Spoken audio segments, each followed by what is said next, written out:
Good afternoon and welcome to Clearwater Jazz Holiday Foundation's Young Lion Jazz Master Virtual Sessions. I'm going to be your guest host today, Michael Kernodle.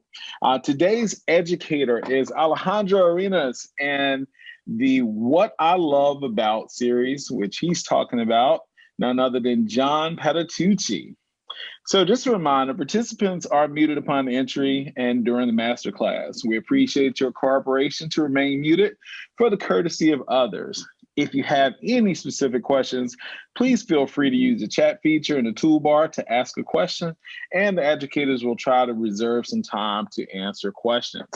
We hope you enjoy today's sessions. Remember, more upcoming free sessions will be posted at www.clearwaterjazz.com/education. And your feedback and any future session topic suggestions are welcome. So please email us at info@clearwaterjazz.com. Also, please be sure to check out the studio archive of past video sessions at clearwaterjazz.com's education and outreach section, brought to you by Blue Water Wealth Management at Stewart Partners and Duke Energy, as well as our Young Lions podcast available wherever you stream. And that's brought to you by our friends at Marine Max Clearwater. Search Young Lions Jazz Master Virtual Sessions. So some of the sessions that we've had Alejandro for, I'm just going to read out some. I know many of you have enjoyed it. We had bass styles and approach to playing swing, funk, and more. Bass styles and approach to playing Brazilian and Latin grooves. I really wish I would have saw that one. I know that's an awesome one. History of rhythm section, collaboration among artists. This is a fun one, fun with arranging, reimagining existing composition, and more. Just a little bit more about Alejandro. He was born in Colombia, where he started his musical career playing flamenco and classical guitar. He picked up the bass while he attended college in Bogota, where he performed in the salsa and Andean music ensembles, as well as school's orchestra. During his high school years, he performed with different independent bands with styles ranging from salsa, blues, rock, and heavy metal. Upon graduating high school, he moved to Gainesville, Florida. There, he worked as a freelance musician while being exposed to different genres such as reggae, jazz, and funk. He earned an AA in music studies from Santa Fe College where he worked unpacking books in the morning, studying during the day, and playing gigs by night. In the midst of this chaotic time in his life, he developed a deep love for jazz, which drove him to learn to play the upright bass. He holds a bachelor's of music in jazz performance and a master's of music from the University of South Florida. Go Bulls. During his studies at USF, he toured Italy, France, and Germany with the Jazz Ensemble One and the Jazz Tech, performing at different jazz festivals. In addition to being an adjunct professor for the Mirror program at St. Petersburg College, Alejandro is very active as a versatile performer, working with many artists. He also co-leads the award-winning group La Lucha. So, Alejandro, the stage is all yours. All right, I'll just start by sharing my screen here now. There we go. So today I'm going to talk about John Patitucci, who is just one of the preeminent bassists in the world, really, in many styles. Has been for about 30 years now, and he's been, seemingly everywhere, as you'll see here. So I'll get started right away with his bio. And so he was born in Brooklyn, New York on December 22nd, 1959. He got into jazz and classical music at a very early age. He talks about how his family wasn't really particularly musical, but he used to have an uncle that would bring records, and Miles Davis, Wayne Shorter, a lot of classic records that he just fell in love with from a very early age. I think he said about 8 or 9 he remembers hearing Wayne Shorter for the first time. But this was also around the time that the Beatles and rock and roll was really popular. So he was listening to that stuff as well. So he started playing electric bass when he was 10. His brother was a guitar player and is a guitar player, still alive, but he's not a professional guitar player. But in any case, he needed somebody to play with. John Patitucci played drums when he was younger. He wanted to play drums, but then he eventually started playing bass because his brother needed a bass player. Tends to be the case with a lot of bass players. Somebody needs one, so they pick somebody. And then he started the upright bass at the age of 16. His family relocated to California in his late teenage years, and then he studied classical bass in college over there, and eventually got involved in the studio scene and obviously the gigging scene as well. And through all of those connections, he got, well, through all of the LA kind of music scene, both in the studio doing pop records and R&B stuff and jazz, of course,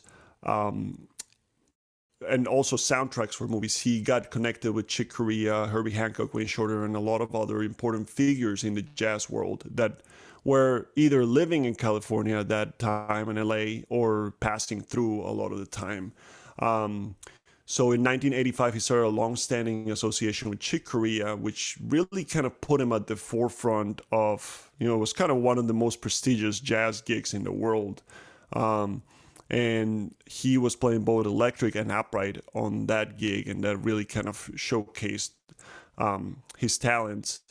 He, in the 90s, he became a member of the GRP All-Star Big Band. GRP was a record label by Dave Grusin, and it was this incredible big band that kind of featured a lot of the modern musicians, modern players that were part of the fusion movement in the 70s and 80s, and then kind of got together this band. They were playing a combination of stuff, a lot of kind of swing stuff, more traditional, but with new arrangements. A lot of jazz classics, if you will, standards. And it featured people like Bob Mincer, Randy Brecker, Dave Weckl, and Arturo Sandoval. And he actually recorded under that record label, GRP.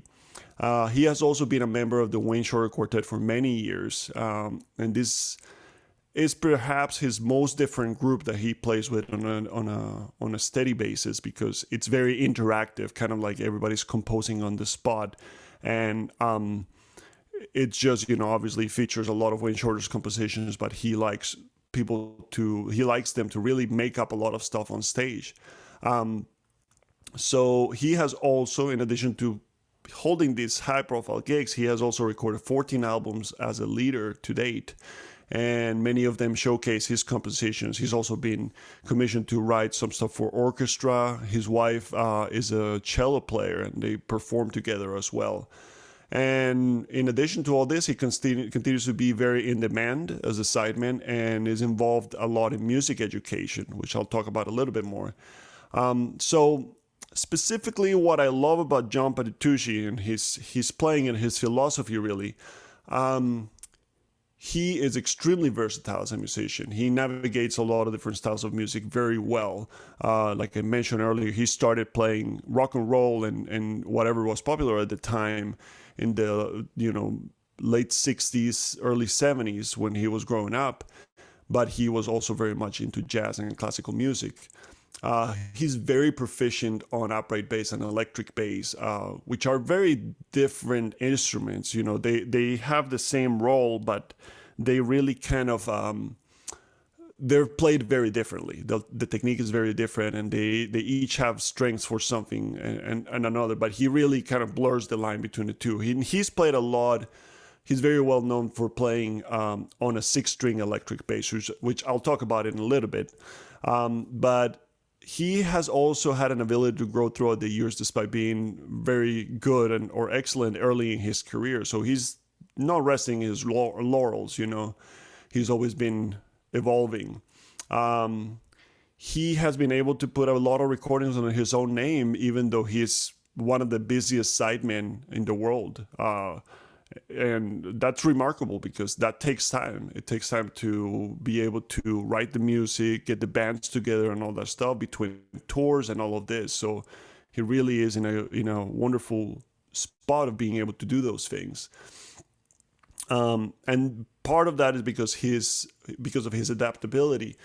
He's been able to adapt to the shifting sounds and tendencies within different styles of music without really betraying what makes him him. I'll talk about that a little bit once I show the videos, but how he has been able to connect to some styles of certain eras. He's been playing professionally since the early 80s. So as you'll see, he's kind of touching a lot of different things, even just within the same group. But he's always been able to, his playing still sounds fresh. I think there's certain players from a certain era that you can tell they're players from a certain era.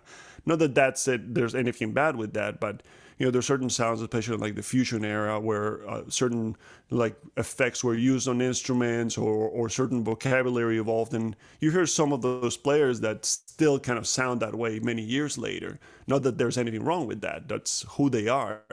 But John Patitucci kind of has this ability to navigate through the modern times and adapt to what's going on and still sounding like himself.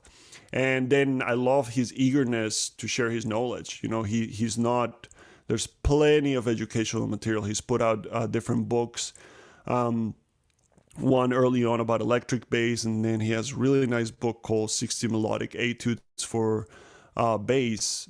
And it's great material, and it kind of really gets into the way he approaches music. So there's a lot of stuff. There's also a lot of masterclasses done on YouTube, and it's really incredible how much he shares, and he enjoys sharing that passion for music and his journey. He's very aware that he's had a very particular journey, that he's not your everyday story, but he has worked very hard to accomplish that, and he's aware of that, and he likes to share that. Oops, sorry, this went back. All right, so now I'm going to show you a little bit of examples of his playing. So all of the videos I have, except one, are basically with Chick Corea. That was kind of by coincidence. He's played with a lot of people, but this kind of illustrates his career pretty well. And this is actually, I'm not going to go chronologically. I'm actually going to start kind of at the end. This was from 2018. And they're actually playing a standard here, That Old Feeling, is an arrangement that Chick Corea had. And this is what the acoustic band, is this trio with John Patitucci and Dave Weckl. And I'll play a little bit and then we'll talk about it.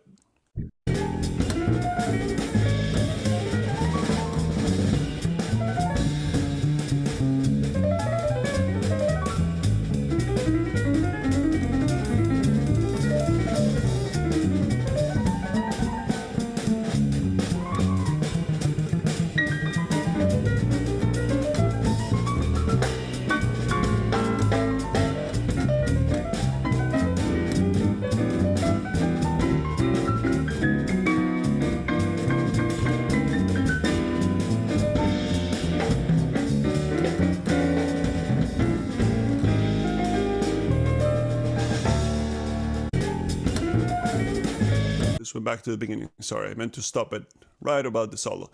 In any case, I wanted to make a comment about that. He, as you can hear, he's very interactive with Chick Corea. There's a little part where he started playing this rhythmic figure, and the camera happened to be on Chick at that moment, and he kind of raises his head up, kind of like, oh yeah, I'm digging that. And that's the cool thing with these groups, that they're, even though it's Chick Corea's group, they're very interactive, and they really have, both Dave Weckl and Patitucci have a lot of space to do their thing. And I'll show a part of his solo here.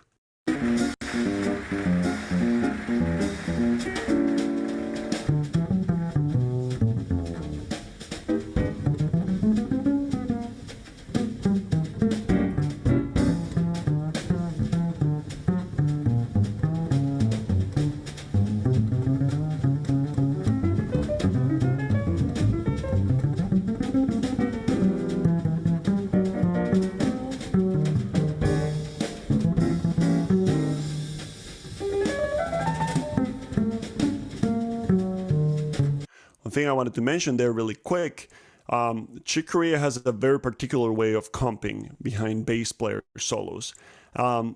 he's not really laying down the chords quite as much. He kind of has just kind of these longer phrases as answers to what the bass player is doing. And you can tell there, what the remarkable thing here is that John Patitucci kind of knows where Chick is going to do those things. He is leaving space for him to do that. And this is just kind of, it shows how long they've been playing together, because Chick is very, very unique in terms of doing this. Not a lot of piano players do this. So actually the solo here started 8 bars into the form. He didn't actually play any notes. John Patitucci didn't start playing any notes until Chick kind of got done with this thing that he was doing. You know, he kind of finished his solo into the solo, and he just let him the space, and then he started playing his thing. And another thing that you notice to notice about his language, this is a standard, this is an old standard, and he's really kind of using an approach, a very kind of modal approach, which actually his book 60 Melodic Etudes really is based on, is about melodic etudes based on the modes. And that's very much kind of the way he approaches soloing on a lot of this stuff. And he uses some modern language that has been adapted from horn players, like triad pairs and some pentatonic patterns, not so much blues pentatonic, but really kind of in different configurations, a lot of fourths and some half step navigation, different. There's a lot of different modern language in his playing. And I'm actually just going to go to the next video here. And I wanted to showcase another part of John Patitucci's versatility. And this is another standard by Duke Ellington in a sentimental mood. And this one is, it's going to feature him bowing in his solo. So I'll play a little bit of that and talk about it.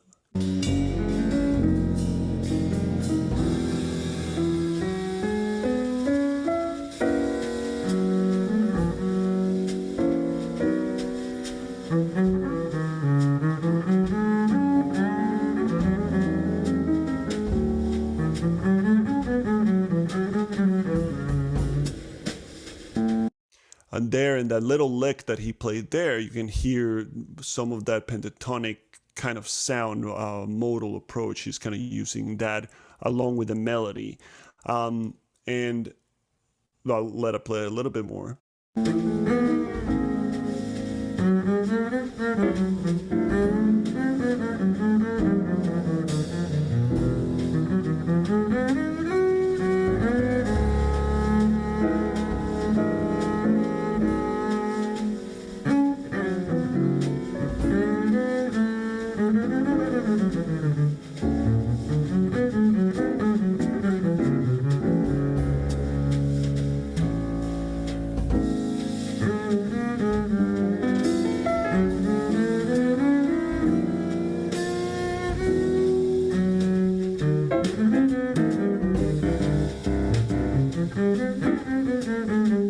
So one thing that's unique about playing bow, playing with the bow in this type of setting when you're improvising a solo, is that in a classical environment, you get a chance, if you're playing a piece that's written, a lot of the times you have a chance to work out the best bowings, to work out the best fingerings, and really be the most efficient with it.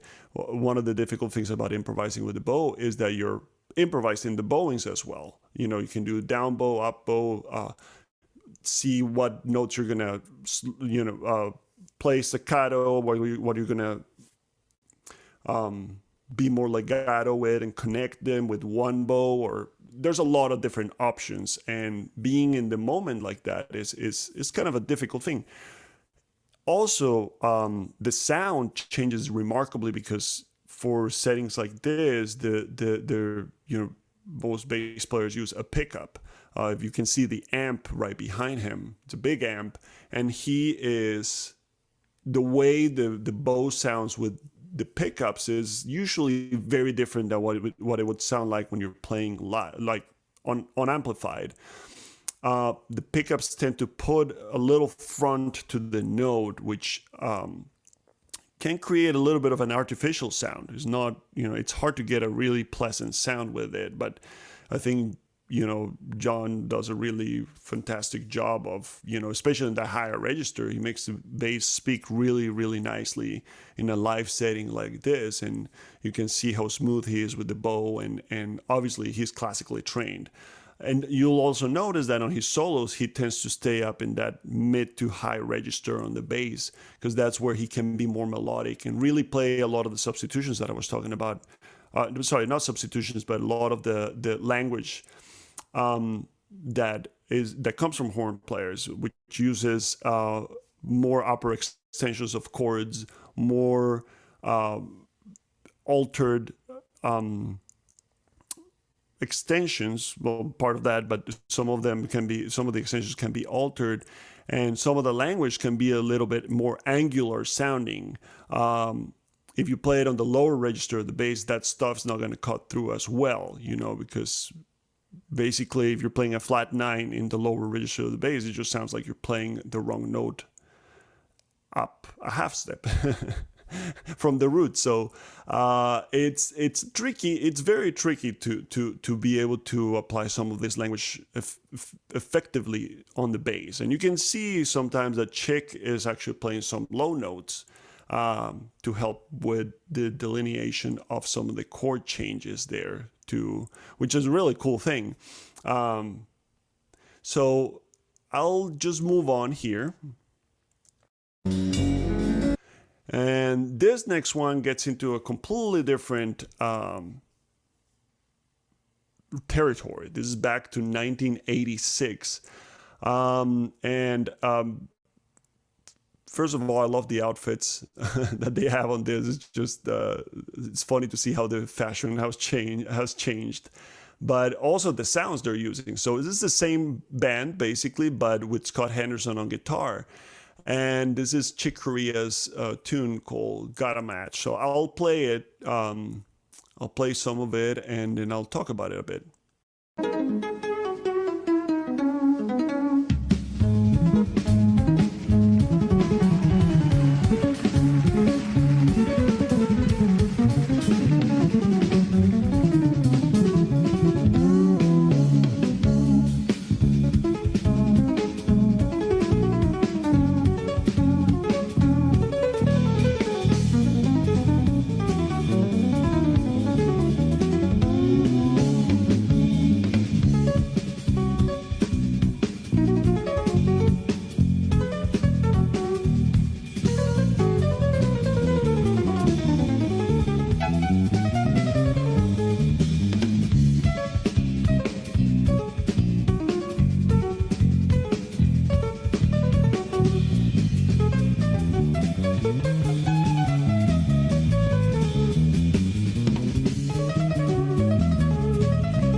So yeah, burning.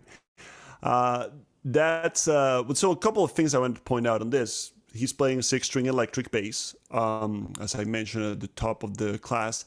And one thing that's unique about that, if you're not familiar with the instrument, is that it is an extended range instrument in terms of bass. So the bottom string, the lowest note, is a B. In a standard bass is an E. And the top string is a C. So what this allows is that you can stay in one position.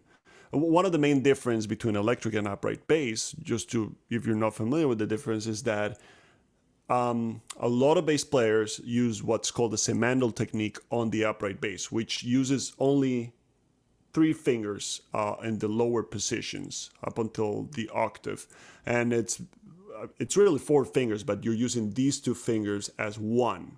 So basically, the spacing of the scale of the instrument, right? If it had frets, the frets would be larger than an electric bass. So the distance between the notes is bigger. That's the main difference. Whereas on electric bass, you can actually use all four fingers. Sometimes actually extend to 5 frets with 4 fingers. You can shift around. So it's a lot more efficient. You can play stuff like this, like he's playing the melody in unison with Chick Corea at the beginning of this, and this is why, probably one of the reasons why he's playing that on electric. Of course, I'm sure he can probably play it on upright too. It's just the crazy thing. But on a 6-string electric, he can actually stay in one position vertically more efficiently, instead of having to go up and down the neck.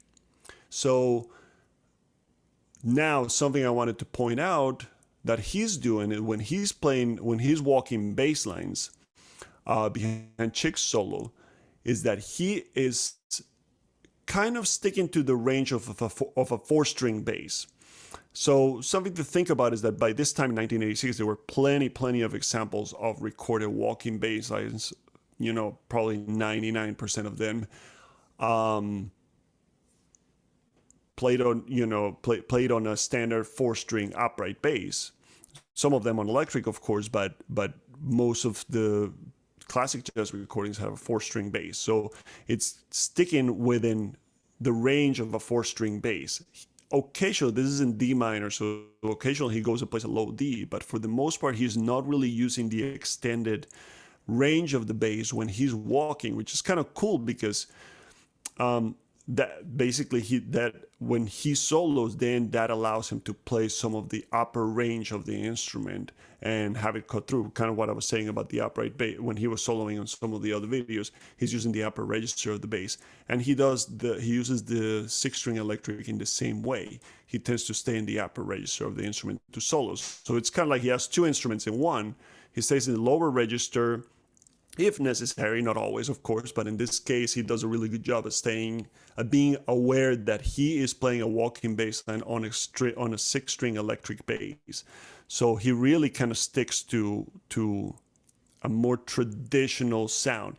It's odd because you can tell sometimes if somebody goes beyond the range or above the range. If you get too high up, it doesn't sound like a bass anymore, in a sense. You're kind of getting into guitar territory. So you never feel that, like, in a sense. And another thing that's difficult to do on an electric bass, in terms of walking bass lines, is that you don't have, on an upright bass, you have a whole body that resonates, and it gives you, when you play a note, there's an instant feedback from the body to you, or an instant reaction, not feedback as in sound, but you hear something that it's just not the attack of the string, but it's also this whole information that comes behind it.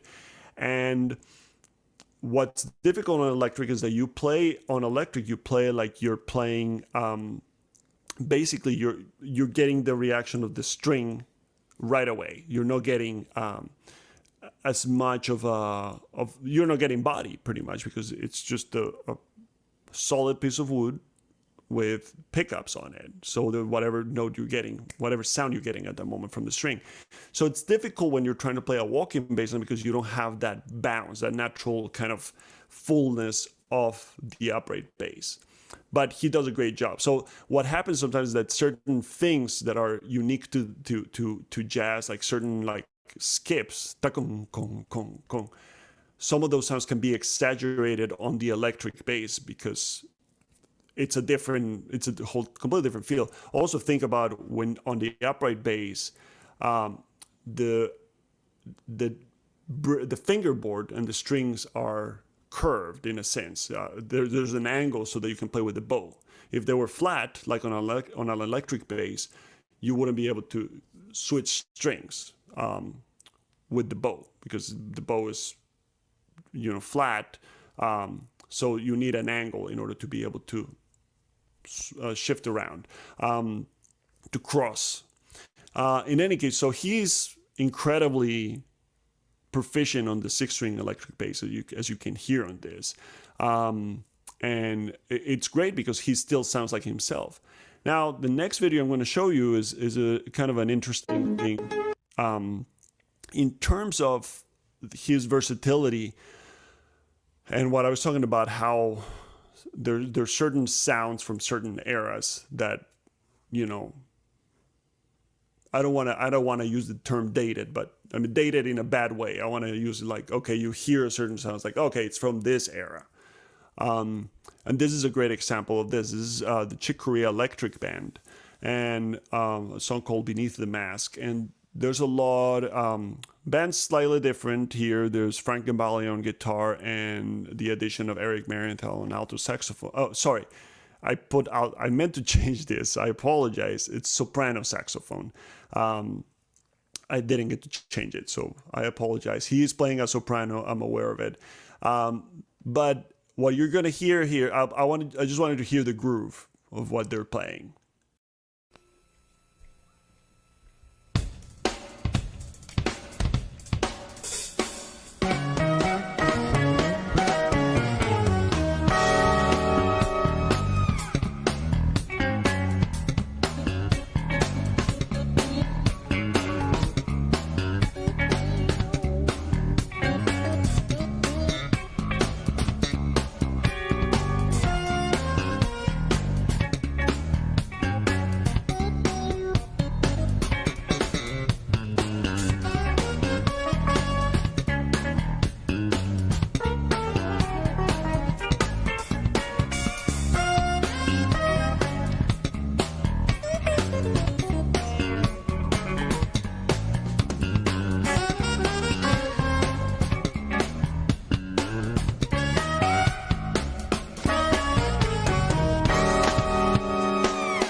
So as you can hear, he's slapping on this, you know, slapping and popping, which is a very much a sound from the late 80s. I mean, it started in the 70s, but this particular sound with an active 6-string bass, you can hear the pop of the string very clearly. It's very much from this era, late 80s into the early 90s.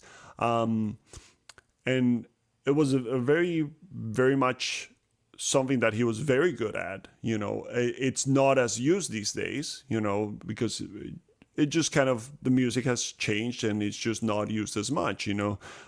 In fact, a lot of people nowadays prefer kind of using an old P bass with flat wound strings, which actually gives him like an old school sound. Not everybody does that, but that's kind of I don't want to call it a fad, but you know, it kind of is, in a sense that that's something that's hip to do in music these days. Who knows what comes next? You know, the same thing as you can hear the drum sound on this is very kind of dry and very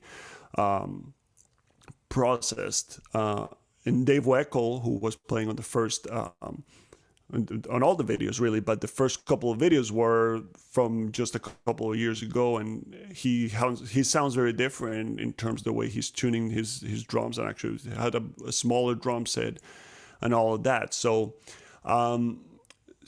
that's a testament to how versatile all of these guys are, you know, because it's not John Patitucci, but this is yet another example, because there are people that refuse to slap. They don't like to slap, or you know, they just don't want to spend the time doing it, or which is fine again, you know. But John Patitucci is kind of like, yeah, I'm gonna do it all, and I'm gonna do it well. So that's why he is so in demand, because he's able to kind of say like, oh, okay, we need you to play like a classical bass player. He can do it. We need to play a straight ahead jazz stuff. Okay, cool. We're going to play a modern jazz thing, you know, in odd meters, or we need to play a Brazilian thing. He can do all of that. He's very well versed in all that. Okay, the last video I'm going to show you, it kind of connects a little bit of my some of the classes I've done, because this is a composition by one of the bass players that I did on one of the classes, Oscar Pettiford. So I'll play a little bit of this and I'll talk about it.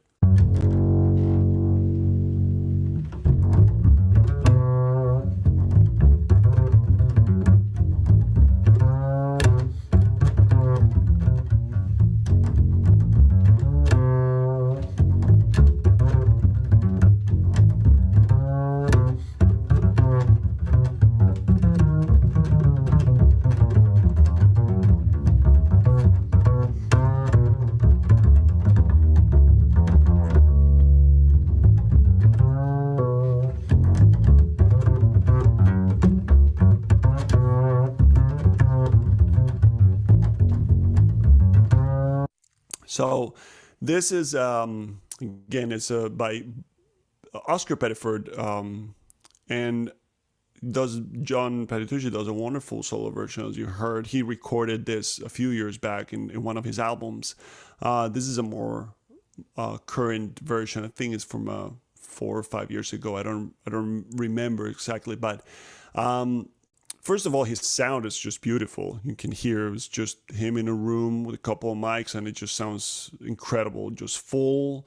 And he when he puts his left hand down, he gets these long sustained tones, a little bit of that wah associated with fretless, it's an upright.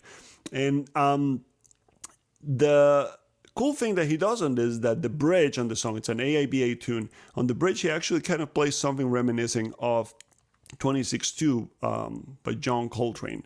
John Coltrane had this set of changes they call the Coltrane matrix, and they moved minor third up a fourth, minor third up a fourth. It's kind of a weird harmonic movement, and it's kind of become a rite of passage for a lot of jazz musicians. The song that represents this, the most popular song that represents this is his Giant Steps, Coltrane's Giant Steps. So he kind of plays something reminiscent of that on the bridge, which is very different from what Oscar Pettiford actually has. So it's a kind of a cool marriage between the old school bebop bluesy head, and then with modern language that he puts in the middle of the bridge, because the bridge is kind of very repetitive in the original song. So this is his version of him. It sounds, I've always loved this version. Great tune. So that's it for the videos. So my takeaways. From following John Patitucci's career, you can see that there's always room for growth regardless of your level. That's something he's always talked about in master classes throughout the years, that he's always working on something. He's always, looking at what he needs to improve. He makes sure he doesn't get lazy with certain things, to be able to be that proficient on 2 completely different instruments. And who knows what else he may play. I think he plays piano as well. But to be able to keep that proficiency, you got to be really disciplined with your practicing and everything. One of his big things about being a bass player is that time is of the essence. Basically, you got to have good time to be hireable. He said that precedes, it's more important than the notes, more important than a lot of things is to have good time. So he's always very adamant about it. I read a quote of his on an interview where he said, "Don't ever trick yourself into thinking your time is good enough." So he's always working on those things. He's very aware of his own tendencies. And as musicians, we should always be aware of that. That's the advantage of trying to practice time and recording yourself, listening to yourself as a listener, not as a musician, and be able to identify, okay, well, when I'm playing this, I'm rushing, or when I'm doing this, I'm dragging, whatever it is, it's something that he stresses to work on a lot. He kind of represents the balance of humility and self-assurance. He seems like a very positive guy, but he's very humble about what he needs. Again, this comes to the first point where there's always room to grow. He is obviously aware of his abilities, that they are, that he has a really great ability to as a musician, but he knows that it took a lot of work to get to that point, and he is very good about stressing that to students and stressing that to other people, that it's not like he just fell into this thing and that everything came super easy. No, he worked, obviously a very disciplined guy, and regardless of what situation he's in, he always looks back and says, like, okay, I need to work on this and do all that.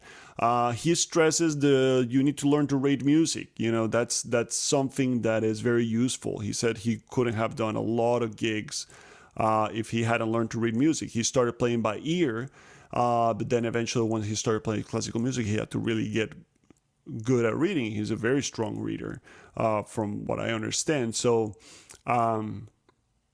make the effort if you don't read music that well. You know, it's good to go back and practice. A part of, well, this actually goes with the next point: practice efficiently. You know, he said when he had kids, he couldn't really practice as much as he wanted to. So he had to be very focused on what he needed to practice in order to maintain his level of musicianship, practice songs, you know, new things for gigs and all of that stuff. So really working on all the things that he mentions, having strong fundamentals is very important to be able to kind of maintain your level and be able to go back and practice efficiently.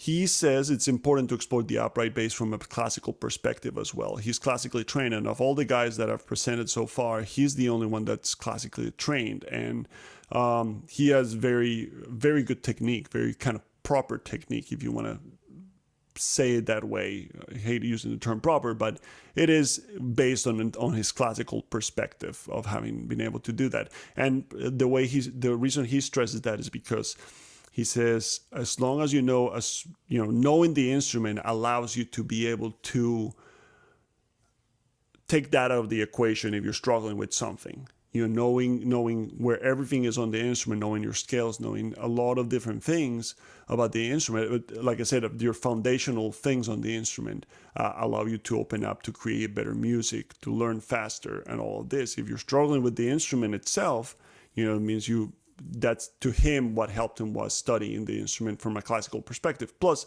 the instrument, it was designed to be played in the classical world, so that's where it kind of exists in its natural habitat. Of course, now with jazz, we know that it exists very well within that habitat as well. But you know, that's his perspective on it. And one last thing is, it says the sound comes from your hands. It's kind of a cliche thing, you know, they always say that when you're talking about gear. A lot of people like to invest in gear instead of trying to make the gear that they have sound the best. A lot of, you know, you'll hear in any of the instruments that he was playing, I think every video on this presentation had a different instrument, and each one of them sounded great. He sounded like it, you know, and I'm sure if he would pick any bass, he would make it sound really well, because that's what he's trained himself to do. And an interesting thing I have talking about the action. The action, if you're not familiar with the term, is basically the space from the strings. The space between the strings and the fingerboard. So how high your action is. So of course, the higher your action, the harder it is to push the string down.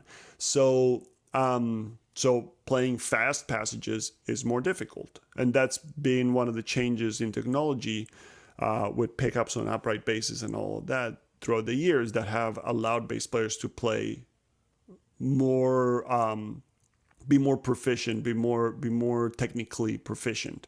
But he says he doesn't like the action too low. He wants it high enough so that he gets a sound out of the instrument. This includes the electric, which I read an interview of Janek Gwizdala, who's a great bass player, modern bass player, very popular online. And he said that he played one of John Patitucci's, John Patitucci produced one of his albums, and he said he played his bass one day, his electric bass, and his action was really high for him. And he said that allowed him to really get a strong sound out of the bass. You know, obviously that means he has strong hands, but playing the upright will give you strong hands.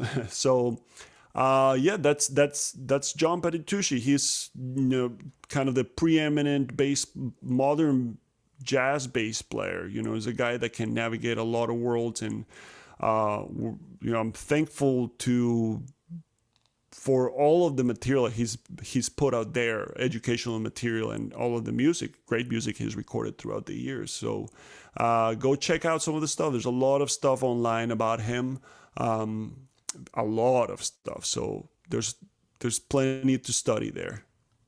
And that's what I got. Awesome. That was awesome, Alejandro. Really appreciate all the great information you shared with us today on John Patitucci. I noticed he was well versed in all styles. I loved how you included the classical style and reading music, and he really brought it home with that. I know some musicians, especially when it comes on the jazz genre, some feel like, it's better to have a stronger ear than even reading music. But I'm glad you included why that's important, to be able to be diverse and play on both sides of, say, the music genre. And to be able to play with someone like Chick Corea. I mean, wow, that was an amazing presentation where you gave us those sound bites. I really, really enjoyed that.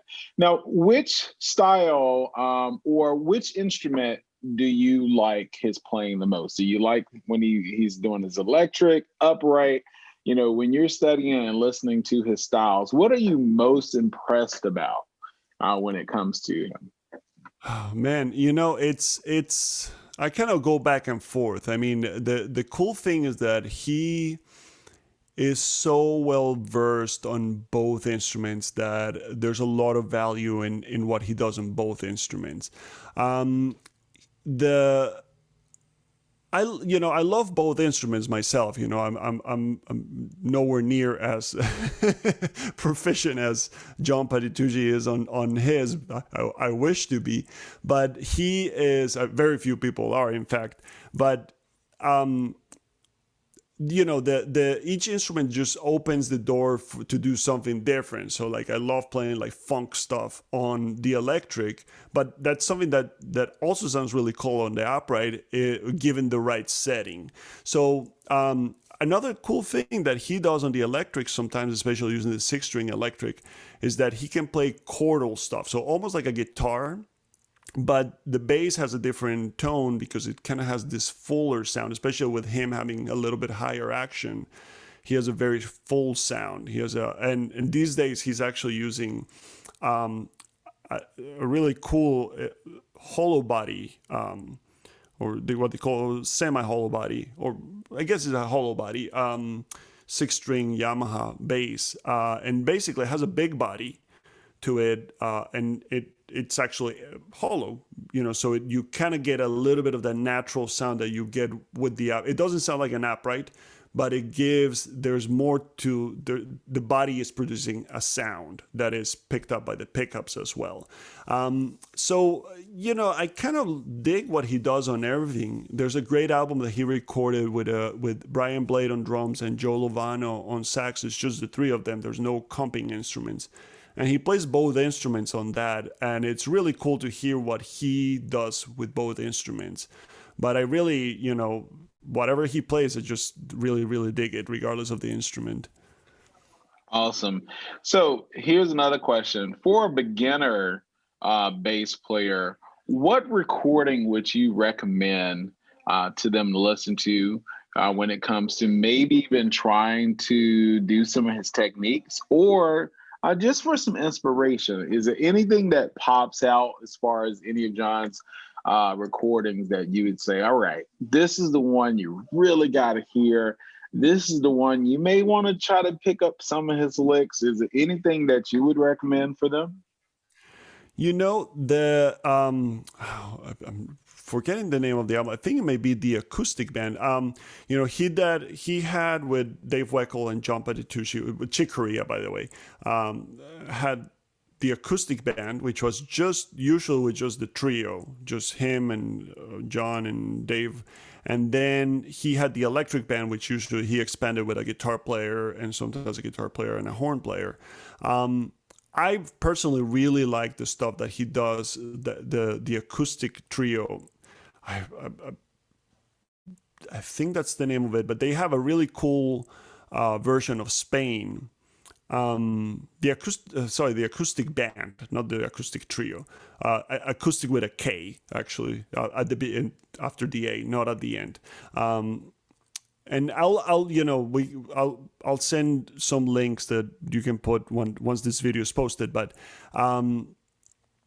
there's some cool stuff where they play some standards and they play some of Chick Corea's originals, and that's kind of a good compilation of what he is able to do, because you can hear him playing the standards, some stuff that's swinging, a little bit more traditional but you also hear him play, kind of approaching how he plays stuff that Chick Corea wrote, stuff, original stuff, modern jazz, you know. So I think it's called the Acoustic Band. It's the first album they put out together, and I know recently that band got together again, 2018. I was actually very lucky that they went to St. Pete College, and they did a concert at the music center there that they recorded, and that was like their first gig together in over 10 years, I think, something like that. So it was really remarkable to see that, especially knowing that they hadn't really been playing that music in a while, and how incredible it was for them to approach it that way after years and years of not playing it. So that was really an eye-opening experience.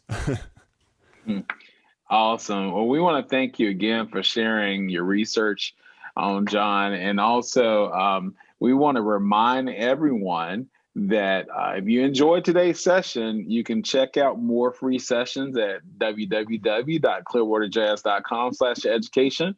And if you have any suggestions or just want to email us and tell us how great this is, email us at info@clearwaterjazz.com. And we want everyone to continue to watch and tell everyone about the great research and the great topics you've been hearing in the Young Line session. And thank you once again, Alejandro, for sharing that with us. And we look forward to the next one. We'll see you then. Take care and have an awesome day, everyone. Bye-bye. Bye.